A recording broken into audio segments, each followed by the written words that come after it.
નમસ્કાર, આપ જોઈ રહ્યા છો સ્પાર્ક ટુડે ન્યૂઝ। તિલ્લોરી કુણબી સમાજના સભ્ય ગત 53 વર્ષથી મહારાષ્ટ્રીય પરંપરા જાળવવા માટે કાર્યરત છે। ત્યારે આજરોજ ગોદળ અને હલ્દી કુમકુમનું આયોજન ગાંધીવાડીમાં રાખવામાં આવ્યું હતું, જેમાં શિક્ષિત બાળકોને પ્રોત્સાહન માટે ઇનામ, એવોર્ડ, સર્ટિફિકેટ અને નોટબુકનું વિતરણ પણ કરવામાં આવ્યું હતું। સાથે જ રમતગમતની પ્રવૃત્તિ પણ કરવામાં આવી હતી।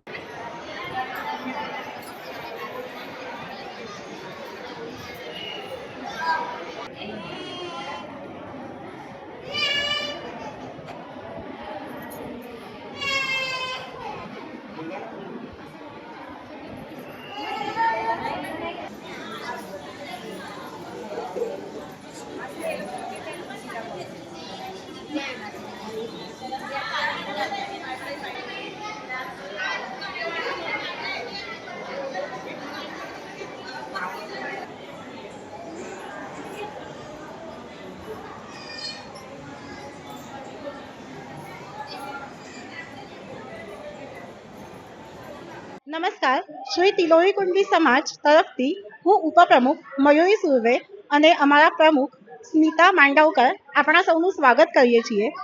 ગયા 53 વર્ષથી અમે આ વાર્ષિક સ્નેહ સંમેલન અને હળદી કુમકુમનું આયોજન કરીએ છીએ।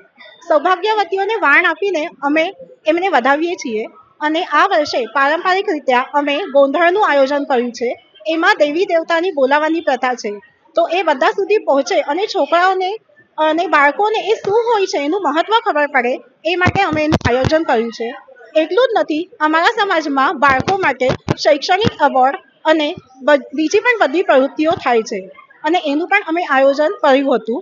એના અમે આજે ઇનામો પણ આપવાના છે અને અમે આભારી છે સ્પાર્કના કે જેમના મદદથી અમે આ લોકો સુધી પહોંચાડી શકીએ છીએ।